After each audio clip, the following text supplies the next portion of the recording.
व्यवहारिक अध्यात्मवाद की ओर। अध्यात्मवाद वह तत्व है जो मनुष्य के अंतःकरण में से भ्रष्ट आकांक्षाओं और ओछी मान्यताओं को हटाकर विशाल हृदय, उदार दृष्टिकोण एवं दूरदर्शिता की भावना क्षेत्र में प्रतिष्ठापना करता है। यह प्रतिष्ठापना ही मानवता का, महानता का, धार्मिकता का प्रतिनिधित्व करती है। इसको ही अपनाकर मनुष्य सच्चे अर्थों में मनुष्य बनता है और मनुष्यता के आवश्यक सद्गुणों से संपन्न होता है। विश्वामित्र ऋषि के पास रहकर राम लक्ष्मण जो सीख कर आए थे, संदीपन ऋषि ने गोप बालक कृष्ण को जो सिखाया था, समर्थ गुरु रामदास ने शिवाजी को जो शिक्षा दी थी, नानक ने गुरु गोविंद सिंह को और अपने शिष्यों को जो सिखाया था, वही आध्यात्म है।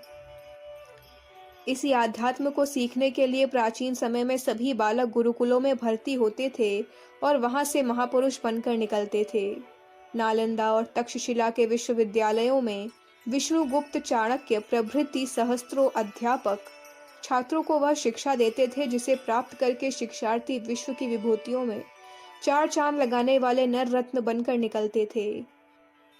आज हमारा दुर्भाग्य ही है कि अज्ञान अंधकार के युग में हमारे आध्यात्मिक आदर्शों को ऐसा विकृत किया गया कि उसमें प्रभावित लाखों आदमी दुर्दशाग्रस्त हीन दशा में देश के लिए भार बने हुए विचरते दिखाई पड़ते हैं।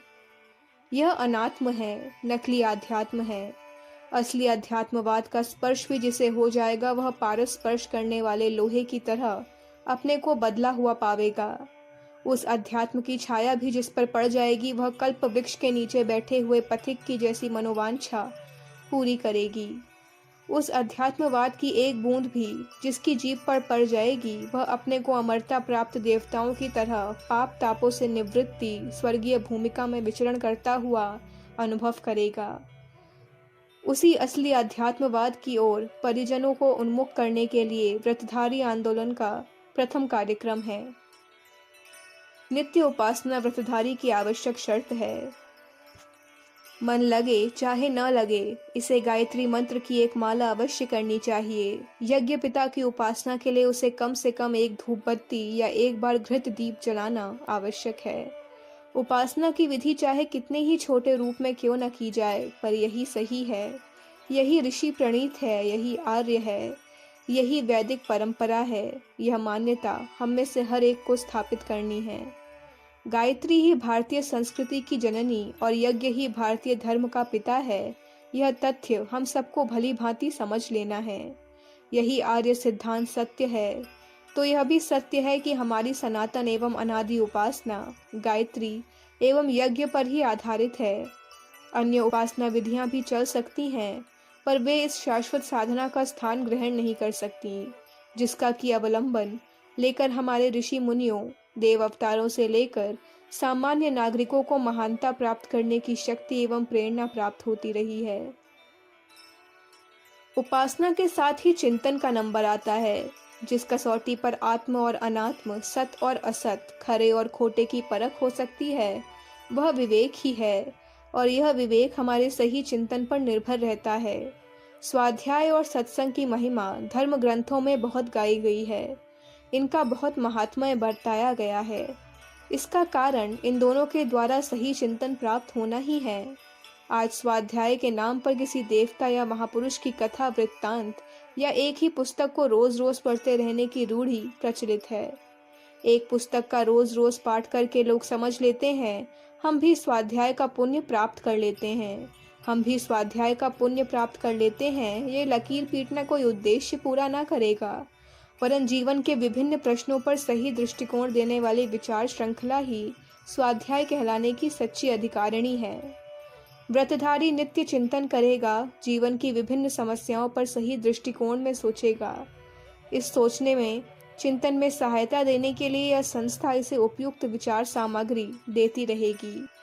व्रतधारी के पास संस्था द्वारा प्रति सप्ताह एक अंक भेजने और नित्य ही चिंतक के लिए कुछ ठोस सामग्री देने का कार्यक्रम बनाया गया है। चिंतन आवश्यक है, उसके बिना आध्यात्मिक प्राप्ति हो नहीं सकती। चिंतन का यह दूसरा कार्यक्रम भी गायत्री और यज्ञ की उपासना के समान ही आवश्यक है। अपने गुण, कर्म, स्वभाव पर वैसे ही सूक्ष्म दृष्टि रखा जाए जैसे सीआईडी वाले राजद्रोहियों पर रखते हैं, तो अपनी त्रुटियां आसानी से पकड़ी जा सकती हैं, समझ में आ सकती हैं और सुधारी जा सकती हैं। सब में बड़ी कठिनाई एक ही है कि अपने दोष इस तरह समझ में नहीं आते जैसे अपनी आंखों में लगा हुआ काजल अपने को दिखाई नहीं पड़ता। यदि यह पकड़ अपने हाथ में आ जाए तो समझना चाहिए कि आत्मनिर्माण की आधी समस्या हल हो गई। डायरी लिखना व्रतधारी के लिए इसलिए एक आवश्यक कर्तव्य निर्धारित किया गया है कि वह अपने गुण कर्म स्वभाव पर रोज ही बारीकी से निगाह रखे। जो बुराइयां पकड़ में आए उन्हें नोट करें। पुलिस वाले एक रजिस्टर रखते हैं जिसका नाम नंबर 8 होता है। उसमें हल्के बदमाशों के नाम नोट रहते हैं। इन बदमाशों की गतिविधियों पर निगरानी रखी जाती है। ऐसी सावधानी बरतने से उन बदमाशों की पूरी तो नहीं, बहुत कुछ बदमाशी सीमित हो जाती है। इसी प्रकार अपने गुण कर्म स्वभाव के हल्के में रहने वाले बदमाशों के कुसंस्कारों के नाम नोट रखे जाएं। उन पर निगरानी रखी जाए तो धीरे धीरे इनकी उद्दंडता सीमित होती चलेगी। जिस प्रकार मुखिया नंबरदार सरपंच को पुलिस वाले अपना सहयोगी बनाते हैं, उन्हें प्रोत्साहन एवं सम्मान देते हैं, वैसे ही अपने सद्गुणों की परख, प्रशंसा और प्रोत्साहन का कार्य इस डायरी के आधार पर हो सकता है। व्यापारी जैसे अपनी नकदी माल जायदाद का बही खाता रखते हैं, वैसे ही आचरण में व्रतधारी अपने गुण कर्म स्वभाव का हिसाब रखता जाए तो अंतः प्रदेश की अव्यवस्था पर काबू प्राप्त किया जा सकता है और आत्मनिर्माण का कार्य बहुत सरल हो सकता है। आत्मा को परमात्मा के रूप में परिणत करने, आत्म साक्षात्कार, ईश्वर मिलन, ब्रह्म निर्वाण एवं जीवन मुक्ति प्राप्त करने का एक ही मार्ग है, आत्मनिर्माण। व्रतधारी को इस दिशा में तेजी से अग्रसर करने की पूरी चेष्टा इस सत्संकल्प के आधार पर की गई है। अखंड ज्योति, जून 1959, पृष्ठ संख्या 31, 32, 33। हमारे YouTube चैनल विचार क्रांति दूत अखंड ज्योति पत्रिका को सब्सक्राइब करें एवं अगली वीडियोस प्राप्त करने के लिए बेल आइकन दबाएं। धन्यवाद।